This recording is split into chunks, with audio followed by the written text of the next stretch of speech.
नागपूर शहरात वाहन चोरी करणाऱ्या टोळीवर सदर पोलिसांनी कारवाई करत एका सराईत आरोपीला अटक केली आहे। या आरोपीकडून तब्बल 4 दुचाकी वाहने जप्त करण्यात आली असून शहरातील विविध भागातील वाहन चोरीचे गुन्हे उघडकीस आले आहेत।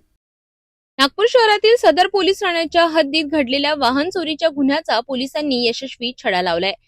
20 फेब्रुवारी 2026 रात्री फिर्यादी तहेर अख्तर आदमिसा हे नमाज पठणासाठी छोटी मस्जिद येथे गेले होते। त्यांनी आपल्या पांढऱ्या रंगाची होंडा ऍक्टिवा ही दुचाकी मस्जिद समोर पार्क केली होती। मात्र नमाज आटपून परत आल्यानंतर त्यांना त्यांची गाडी चोरी झाल्याचे आढळले। या प्रकरणी सदर पोलीस ठाण्यात भारतीय न्याय संहितेच्या कलम 303(2) अंतर्गत गुन्हा दाखल करण्यात आला होता। तपास सुरू असताना पोलिसांना गोपनीय माहिती मिळाली की रॉनी नावाचा एक युवक नागपूर शहरातील विविध भागातून वाहन चोरी करत आहे। या माहितीच्या आधारे पोलिसांनी सापळा रचून रेनॉल्ड उर्फ रॉनी क्रिस्टोफर रामटेके वय वर्ष 22 याला ताब्यात घेतले। चौकशीत आरोपीने छोटी मस्जिद परिसरातून ऍक्टिवा चोरी केल्याची कबुली दिली।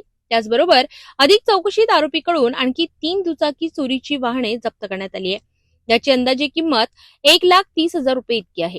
संपूर्ण कार्यवाही पोलीस उपायुक्त आणि वरिष्ठ अधिकाऱ्यांच्या मार्गदर्शनाखाली पार पडली।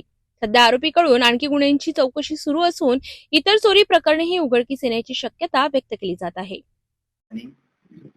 ताहेर अख्तर इसा राहणार टीचर्स कॉलनी पोलीस ठाणे गिट्टीखेडा असे फिर्यादी जे आहे पोलीस स्टेशनला येऊन त्यांनी तक्रार दिलेली होती की ते दिनांक 20 फेब्रुवारी 2026 रोजी रात्री 8 वाजताच्या सुमारास जे आहे ते सदर येथील छोटी मस्जिद समोर जे आहे त्यांनी त्यांची गाडी जी आहे ती पार्क केलेली होती आणि ते नमाज पठणासाठी जे आहे ते छोट्या मस्जिदीमध्ये जे आहे ते गेलेले होते।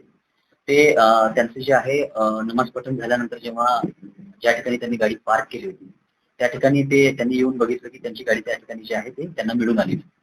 त्यावरून जे आहे ते त्यांनी दिनांक 23/2/2026 रोजी पोलीस ठाणे सदर या ठिकाणी जे आहे ती त्यांनी तक्रार नोंदवली। त्या तक्रारीमध्ये जे आहे पोलीस स्टेशन सदर या ठिकाणी CR नंबर 100/2026 कलम 303(2) भारतीय न्याय संहिता 2023 अन्वये जे आहे आम्ही अज्ञात आरोपी विरुद्ध जे आहे गुन्हा दाखल करून घेतलेला होता। तर सदर गुन्हा दाखल झाल्यानंतर आमच्या पोलीस स्टेशन येथील जे डिटेक्शन ब्रांच आहे त्या ब्रांचचे पोलीस उपनिरीक्षक श्री निलेश घुगरे व त्यांची टीम असे जे आहेत वाहन चोरीत जाणारे जे काही संशयित आहेत किंवा ज्या काही त्यांना शोध घेण्याकामी ज्या ज्या प्रोसिजर्स करावं लागतात त्या केल्यानंतर डिटेक्शन ब्रांच मधील जे आहेत पंकज तिवारी म्हणून पोलीस अंमलदार आहेत त्यांना अशी एक माहिती मिळाली की एक रेनॉल्ड उर्फ रॉनी नावाचा जो मुलगा आहे हा जो आहे नागपूर शहरात वेगवेगळ्या ठिकाणावरून जे आहेत वाहन चोरी करत आहे चोरी करतो।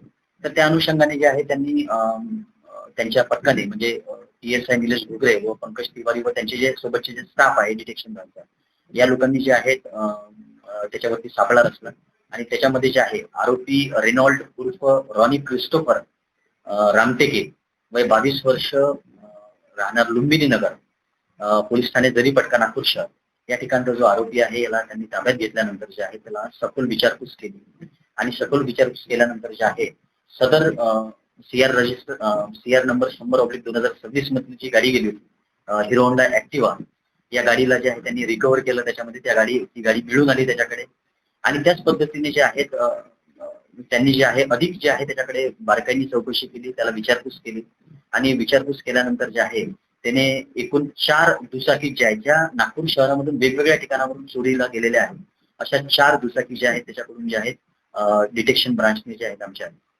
त्या जप्त केलेल्या आहेत आणि आम्ही आता त्या पद्धतीने जे आहेत ते जे गाडीचे मालक आहेत यांचा शोध घेऊन जे आहे पुढील कारवाई करणार आहोत। तर या सदरची ही जी संपूर्ण कारवाई जी आहे हे आपल्या नागपूर शहराचे माननीय पोलीस आयुक्त sir doctor Ravindra single sir त्यानंतर जे आहेत जे सदर विभागाचे सहाय्यक पोलीस आयुक्त आहेत माननीय श्री सुहास जगताप सर तसेच पोलीस स्टेशन सदरचे वरिष्ठ पोलीस निरीक्षक प्रभारी श्री अमोल देशमुख सर यांच्या मार्गदर्शनामध्ये जे आहेत डिटेक्शन ब्रांच पथकाने जी आहे ती केलेली आहे। नागपूर पोलिसांच्या या कारवाईमुळे शहरातील वाहन चोरट्यांवर मोठा आळा बसण्याची शक्यता आहे। मात्र नागरिकांनीही आपली वाहने सुरक्षित ठिकाणी पार्क करण्याचे आवाहन पोलिसांनी केले आहे।